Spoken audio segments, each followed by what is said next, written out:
Go ahead, Sergeant Corley. Sergeant, in my own words, I would say counseling is it's a process in which a leader, senior NCO or an NCO, goes over with their subordinates or observed behaviors, goals, and issues at hand, so that it's a very focused process.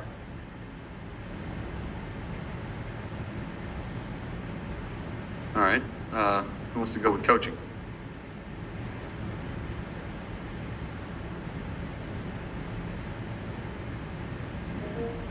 Sergeant Rayburn?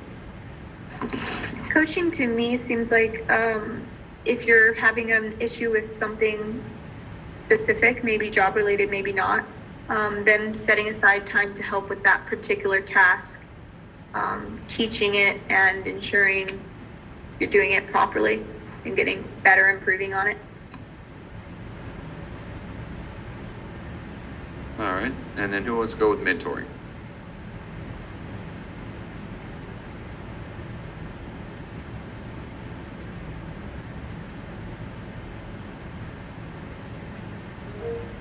Go ahead, Sergeant Dennison. Mentoring would be like telling someone how to do something versus coaching where you're like helping them do that thing. Okay. Well, let's see what the Army has to say, right? Counseling. Process used by leaders to review with subordinate their demonstrated performance and potential, right? Whereas coaching helps another individual or team through a set of tasks or with improving personal qualities. The role of the coach is to advise the individual or team on what levels can be reached and what to do to reach them. Whereas mentoring is the voluntary developmental relationship that exists between a person of greater experience and a person of lesser experience that is characterized by mutual trust and respect. Okay.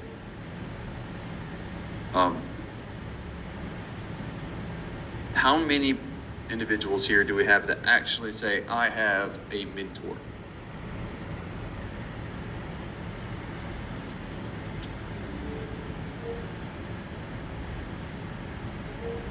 Go ahead, Sergeant Bryant. I would say I think I have a mentor both here and back at Fort Drum that I still go to if I have issues regarding any type of supply problem that I can't figure out. I know I can always go to her, or even here, someone back at SFAB. They will always answer questions. All right. Sergeant Scarafino. So I'm kind of new to the medevac community, Sergeant. So since I've been here, though, I've had a couple people who have been able to kind of shape and mentor me into this community and kind of show me the way and how things are done and show me a good example of what a good flight medic looks like. And it's something I really never had before in the Army, so it's kind of nice. All right, now, are they directly assigned over you as in charge of you, or are these other individuals outside of your direct leadership? These are other individuals in our company who have probably years of experience and they've been available almost any time to, whether they watch me do something or I have questions, I can always go to them and they kind of give me advice and kind of show me, the right way, the wrong way, and how they've learned mistakes they made in the past and stuff like that. So. All right, Sergeant Roos. My first line sergeant, she's always available at any time to answer any questions and guide me in the right direction. And she always motivates me and vice versa to keep doing good things. Okay, by definition, we consider that more of a coach or a mentor?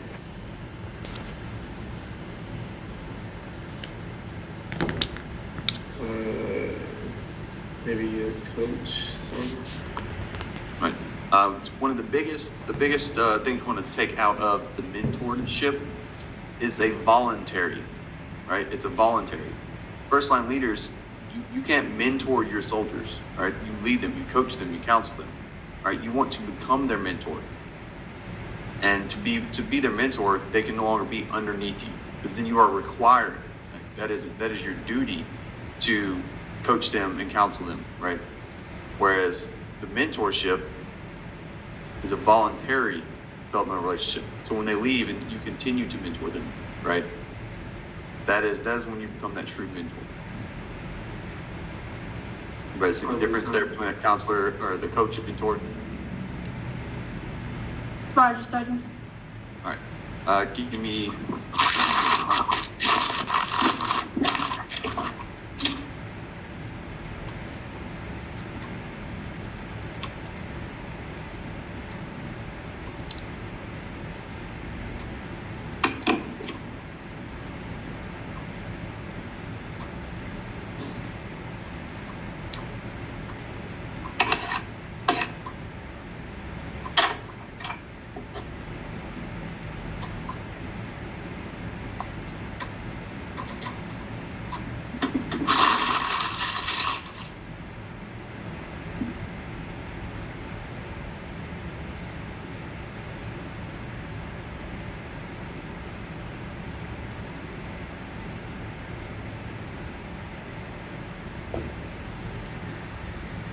I'm back.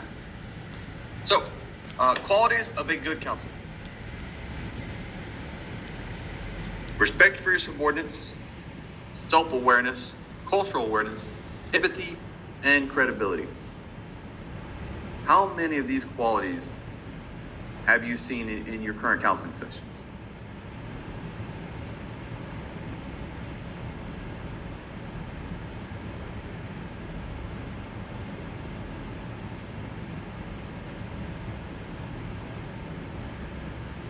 Me, Sergeant. Go ahead, Sergeant Logan. I'd say definitely credibility is highlighted in my counseling sessions, but this is the first time I've seen the cultural awareness or the empathy or the self-awareness.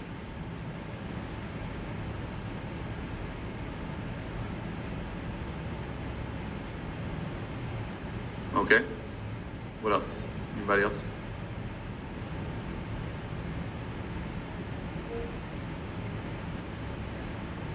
Go ahead, Sergeant Corley. Yes, Sergeant, I would say the respect for subordinates for sure, credibility.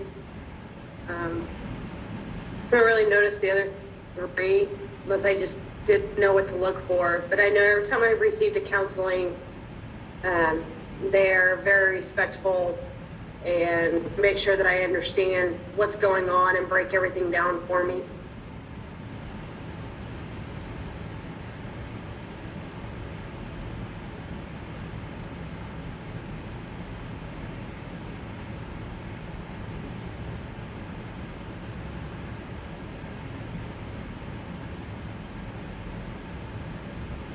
All right.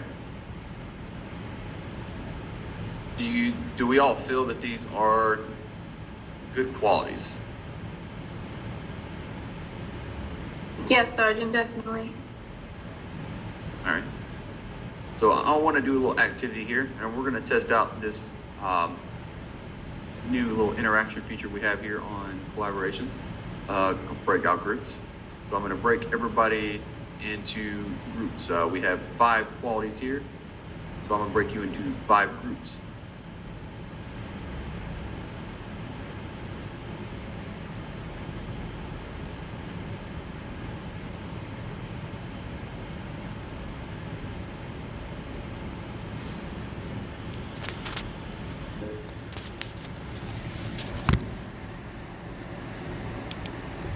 Yeah, I can hear you.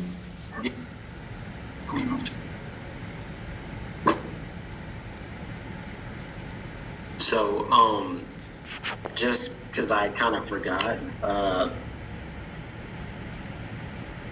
Sergeant Boatner and Sergeant Scarafino, you're going over self-awareness. Group 3, Sergeant Burns, Sergeant Evans, Sergeant Logan, you're going to go over cultural awareness. Group 4, all right. Go ahead and start the group. You're gonna do that amongst yourself. I cannot hear what you say in your groups, so whenever we come back, I will call on each group to let me know what you guys found out. All right? Any questions?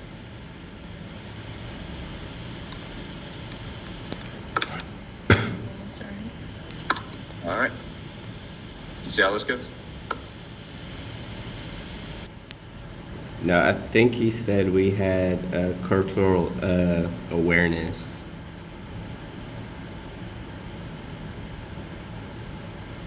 Wait, I'm confused now because I thought he told me I had. Okay, well, we can go with cultural awareness. Unless I'm in the wrong group. Are you both on the same page that you were told cultural awareness? Maybe I just misheard.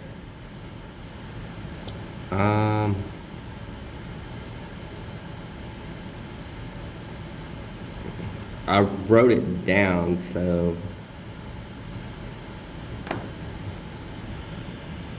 Sergeant Vasquez, what about you?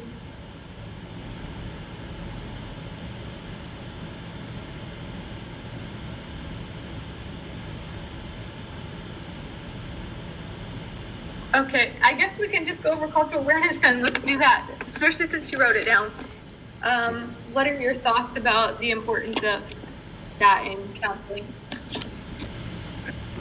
I've actually never heard of cultural awareness, actually. So, I don't actually know where to actually start, to be honest with Okay. you. Yeah, I haven't noticed any in counseling, like at least not in my personal counselings. It doesn't seem like that's an important thing at all. But I do think like if you have someone especially who has strong cultural values and that's not being like considered in anything that goes on, I think that to me would be an example of that. Like how we were talking about in class yesterday, if somebody has specific prayer rituals or like eating rituals for different religious times or ceremonies, like not offering them like alcohol if they're Mormon or caffeine or things like that is Yeah. what I think about that. Yeah, or if they're Muslim and they have like a certain time they have to go pray, you give them that time to go pray and then they come back and continue to work. Right. Yeah. Yeah, I had a girl that was my closest friend in AIT, and she is from Bangladesh, and she is Muslim. And just by being with her, seeing the ways that people talk to her like extremely disrespectfully or just asking stupid questions to her because of the fact that she wore a hijab and things like that. Like not doing those things, in my mind, is what it looks like to have cultural awareness. Yeah, I agree with that. That is a harder one, though. I thought we had credibility. I hope I'm in the right group. I know. I felt that the group I was going to be in only had one other person in it. That's why I feel like if anything, I'm in the wrong group.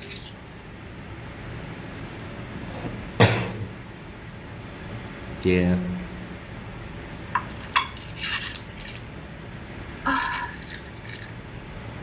I'm not sure if we're supposed to like make notes or something. Yeah, I don't know.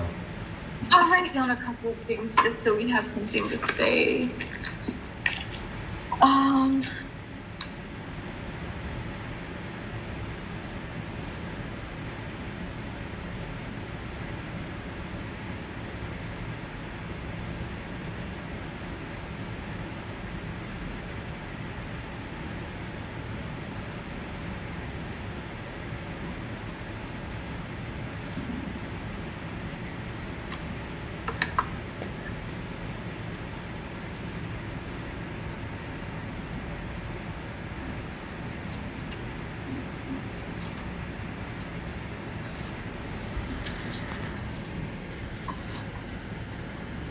I think I might have gotten kicked out of a room again. We all get kicked out of a room. Oh, We're all back. Right. How do you like the group? Is that work for everybody? Do we have people not participating? Like what's going on? How do we feel? I mean, it worked, but we lost one of our group members, Sergeant. I don't know if it's a connection issue, if they don't let them back in the group once they're out, or how that works. So, Yeah, if they're lost connection when I start the group and they regain connection, I've got to go back and add them to a group. Yeah, I ended up in a different group. Yeah, it auto cycles the students into different groups every time. So whenever someone leaves, it readjusts the groups. So that's new for me. I'm still learning how to use that one, so bear with me on that. All right. But is it an okay experience overall? Yes, Sergeant. To be able to talk in smaller groups and not have everybody at once. Go ahead, Sergeant Corley. Sergeant, I think that's up from the last time. Oh, okay. All right. So let's go with respect for subordinates.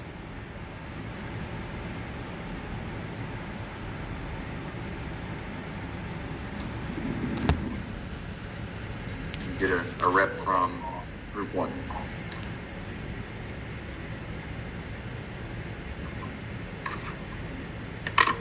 Right, Dennis. So we talked about respect for subordinates and just the importance of like adhering to like the Sharp and EO principles, and understanding that everyone's different and you need to take that into account.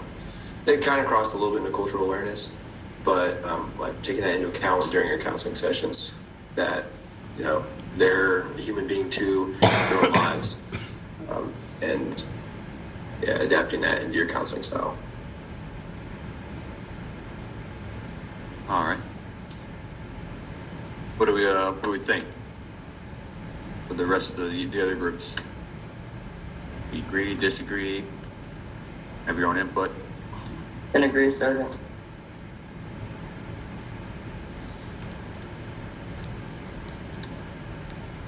All right. Group two, self-awareness.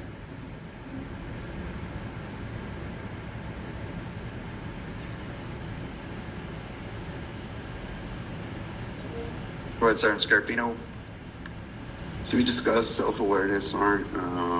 It's kind of looking at yourself as a counselor and as a leader, and how it's kind of a process you can use to make yourself a better counselor to your soldiers, understanding where you stand, what you're good at, and kind of using that as a tool, that self-reflection as a tool, and kind of looking at how you can maybe talk to your soldiers better, counsel them better, and overall use it as a tool to improve yourself in the counseling process. All right. Anybody got anything to add or disagree with?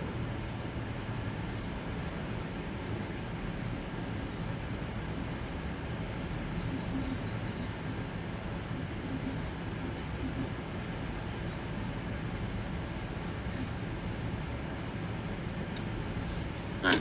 Not cultural awareness. Group three. What do we got? Mark Rayburn. We did touch on obviously cultural awareness yesterday, so we tied some of that into what we talked about.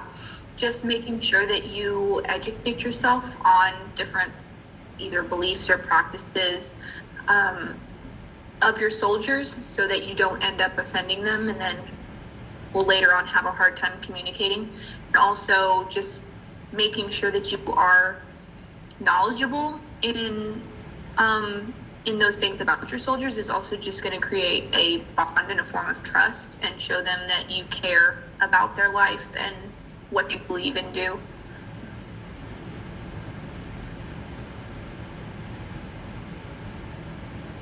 All right. Group four, empathy.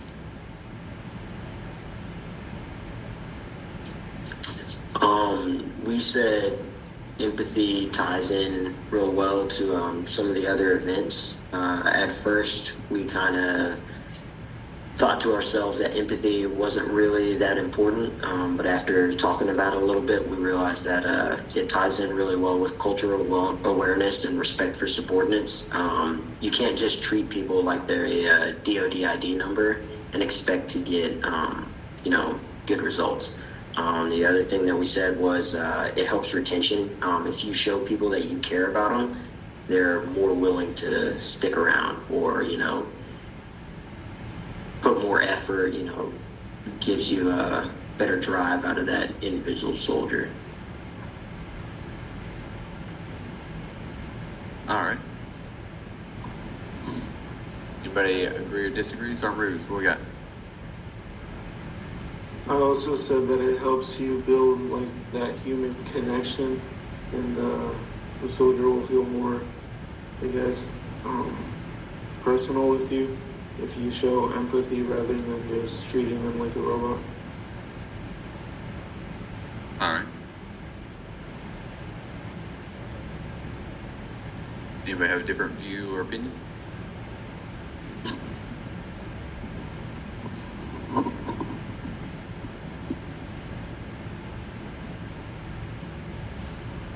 All right.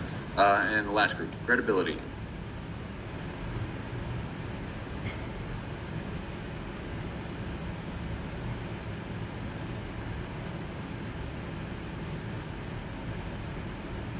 Anybody do credibility? Group 5? Sergeant, I thought that I was in the group that was supposed to be credibility, but I ended up in the cultural awareness group. Okay, so we might have had more than one group do the same thing. All right, that's I'll own that one. Still learning how to use this group thing. When someone left, it reshuffled everybody. So let's just do credibility together and knock that out, right? Do we see credibility as important when it comes to being a good counselor? Yes.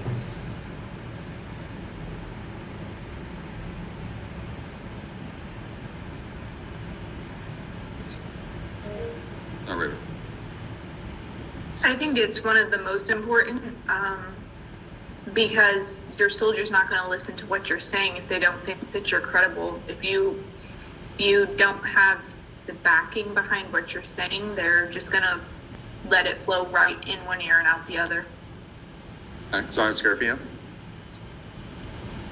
That's kind of along the same line, Sergeant. So if you're going to counsel a soldier, let's say, because they're late, but me as a counselor, I'm late all the time, they're not going to listen. Or if you counsel them on job performance, but I myself as a counselor don't really perform my job very well, don't really know my job skills very well, they're not going to be as receptive to that unless you're kind of holding the standard as well. So I think it's probably the most important aspect to have as a counselor. All right, absolutely, right. It takes value away from what you're doing. It takes value away from the counseling if they do not see you as the credible source of information or guidance. Right? Definitely agree. All right. So, respect for subordinates should always consistently foster a climate that treats everyone with dignity and respect, regardless of ethnicity, gender, identity, sexual orientation, creed, or religious belief. Fostering a positive climate begins with the leader's personal example. Treat others, including adversities, adversaries, with respect. Right? We kind of covered a lot of that during cultural competence when it comes to dealing with people with different backgrounds and learning to communicate with them. Right? It's definitely a big facet in counseling and communicating.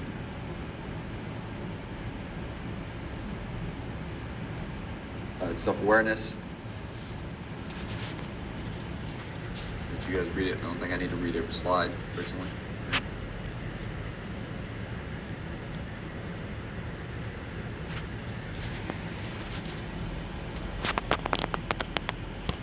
Cultural awareness. I'm sure you know language, values, customary behavior. Empathy. What is the main difference between empathy and sympathy?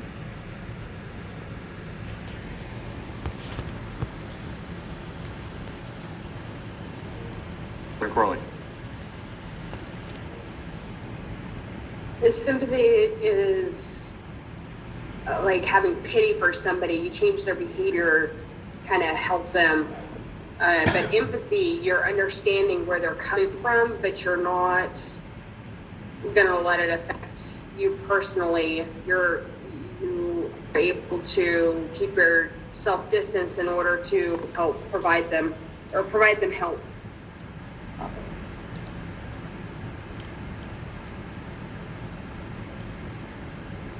Pretty close on Ruse. She essentially said what I was gonna say, Sergeant. All right. Sympathy being mainly yes, pity. You understand. You feel bad at whatever is going on, is happening, but you can't understand it. You can't relate to it, right? You can't put yourself in their shoes. Whereas to empathize with somebody means you understand that they're going through something. You understand how it's affecting them and why it's affecting them. Right? You're not just showing pity that you're like, oh, that sucks. That you do have a general idea of how they're feeling and can relate to it.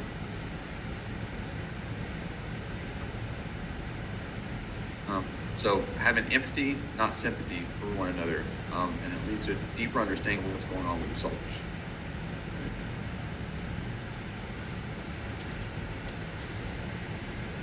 And then, of course, credibility, being believed or accepted as true, real, or honest. All right, the Myers-Briggs type indicator, that's a tool that informs us if good counselors are INFJ types, so introverted, intuitive, feeling, and judging. And this composite picture of effective counselors is a rare combination that applies less than 2% of the combination. Right? So you need to be introverted, intuitive, have feeling, judging. So that's kind of what we want to look at as far as the traits of a counselor. All right, that should have been in your advanced reading. Counseling skills. All right, we have 3 different counseling skills: active listening, responding, and appropriate questioning. We're going to start with active listening. Has anyone had experiences where you can 100% know that the person counseling was not actively listening to you during your portion of the counseling? Sorry, Rayburn. I've experienced that, Sergeant. I typically notice if whoever's counseling me is already starting to say something and have to continue to stop themselves, or if they're sporadically looking around. All right. Sergeant Clark. I've had this experience when I would say something, they would kind of cut me off when I was trying to finish my thought. After they would ask me a question, and they would also have an attitude with me when I would ask them to better understand the reasoning behind a lot of things. But yeah, I've definitely experienced that before. All right. That is often something that does happen. When we cover the effective listening, we talked about listening to the whole message. We have to do that for our soldiers. When we're giving a counseling session, it shouldn't be sitting them down and talking to them or talking at them. It should be a conversation. There should be 2 sides being expressed. We should give them our full attention. All right, we should make sure we have the eye contact, that we have appropriate body posture. When it says head nods, we're nodding our head and letting them know that we understand them, that we are hearing them, but we're not interrupting them with our words saying, yeah, okay, yeah. Right? Because that can also be taken as that you're not paying attention, you're just saying Facial expressions can say a lot. All right, if I sit there with the look that I don't care what you're saying, then you're going to pick up on that, and it's just going to be like, oh, so he doesn't care. Along with verbal expressions, and make sure that you are check for understanding. What is one way that we check for understanding? Repeating the question, or repeating their statement back. Learn Corley. We check for understanding, Sergeant, by repeating or rephrasing what the other individual just stated.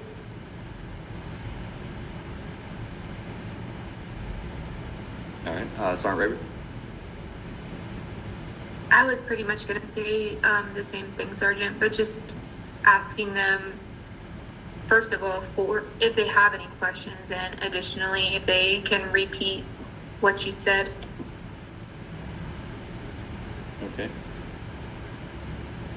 We do often some of the best ways. When you're checking for understanding, you're checking that you understood what they're saying, or what their side of the story is. It's often more of a event-oriented or empathetic style that we're looking at. When someone's telling you their story, why they did something, why they're late, or what's going on, what their problem is. And by problem, I don't mean like their attitude, but what situation they're going through is. We cannot help them if they don't tell us the full story. They have to trust us enough to tell us the full story of what's going on, so we can better provide them the resources and coach them on what their next steps need to be. Right? So when they tell you their story, we've got to be able to check for understanding. And one way I do it is I say, okay, so what I'm hearing is that this and this and this is what happened, and this was the actions that you took, or this is how you feel about this, right? So that they understand what we heard. So if they need to rephrase it, so back to the effective listening, they need to encode the message differently so that we decode it the way they want us to, then they have that opportunity. There's no, oh, you didn't understand what I was saying, sorry, or that's not exactly what I meant, right? They have that chance to correct it so that we get the full emphasis of that story. That make sense? Roger, Sergeant. Roger, Sergeant.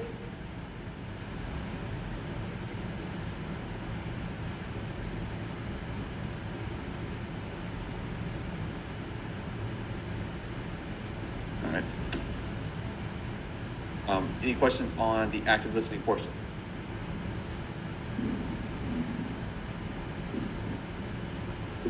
Before we move on from active listening, what is the biggest distraction for NCOs that you've seen so far throughout counseling or communicating?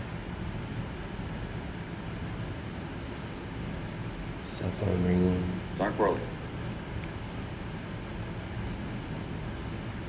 Yes, Sergeant. When I've noticed that when sitting down in front of a computer, if somebody's computer dings that they got an email, they automatically turn and look at the computer to see who the email's from the little notification. So I think that's probably the biggest distraction, because then it kind of loses your whole spot of where you are because of one ding.